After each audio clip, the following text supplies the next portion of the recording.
Now, Jesus is going to give us in John chapter 15 a lot of profound information. And so we're going to look at a teaching of Jesus toward the end of his ministry. What we're going to do as we look at this, we're going to see from the context first, and let's look at that context. The context of this passage is about his command that we love each other, which is interesting. Really starting in verse 11, or verse 9, as the Father has loved me, I have also loved you. Remain in my love. If you keep my commands, you will remain in my love, just as I have kept my Father's commands and remain in his love.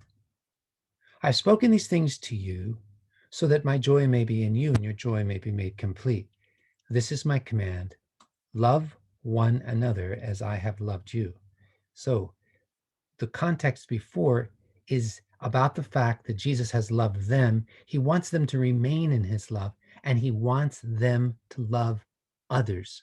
So we have a very clear, straightforward teaching here from our Lord Jesus. The teaching is, here's my command that you need to obey. It's love one another. When people say, oh, the law, they say, oh, Jesus taught the law and all that stuff. They have to recognize the fact that for Jesus, the real commandment we have to do is to love one another.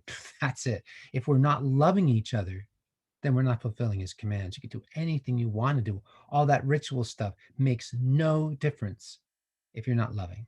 All right. So that's the context. So when you deal with the context, that's what you're dealing with. The context afterwards is really starting in verse 26, which is a part of our passage today. When the counselor comes, the one I send you from the Father, the Spirit of truth who proceeds from the Father, he will testify about me. Now, different versions use different words for the word counselor. Paraclete is the Greek word. It can be paraclete or helper or counselor or comforter or even advocate, like a lawyer is called an advocate, because it means all of those things. So here he says, when the counselor comes, the advocate, the helper, the comforter, the one I send to you from the Father, the Spirit of truth who proceeds from the Father, he will testify about me.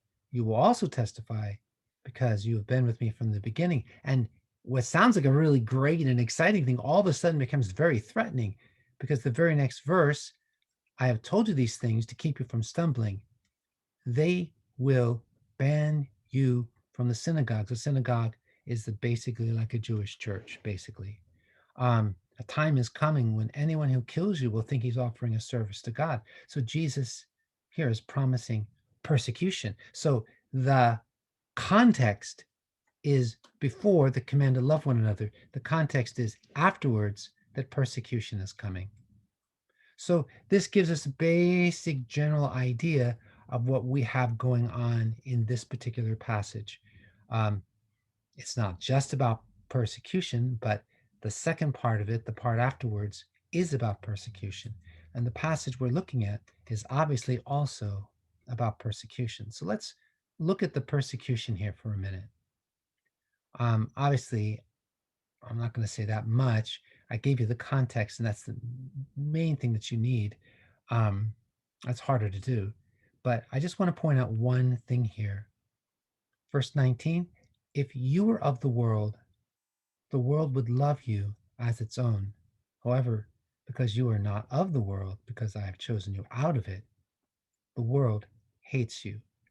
Now, this may not sound like it makes sense at first, but what Jesus is saying is the reason why Christians are treated badly is because they don't belong to the world. And because they don't belong to the world doesn't understand them because they don't understand Jesus.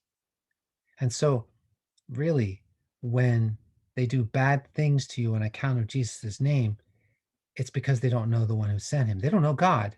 If they knew God, then they would know Jesus. And if they knew Jesus, they would know you. But because they don't know God, they don't know Jesus. And because they don't know Jesus, they don't know real believers. And so persecution happens from people who just don't know God. And so there's a lesson here. And people will say, "Oh, well, that person is such a good person. This person in Karachi, he's such a good person. He gives to the poor. How so is he going to be saved and go to heaven?" You don't understand. A person who doesn't know Jesus as the Son of God doesn't know God the Father either. You can't know God the Father without knowing God the Son. It just is impossible. And so you got to just keep in mind that it's all about Jesus. It's not all about religion. It's not all about being a good person. It's not all about being generous, because you can give all your possessions to feed the poor and still not have love. That's easy to do. All right. So if this makes sense. Okay. So I hope that this will help you as we go through this today.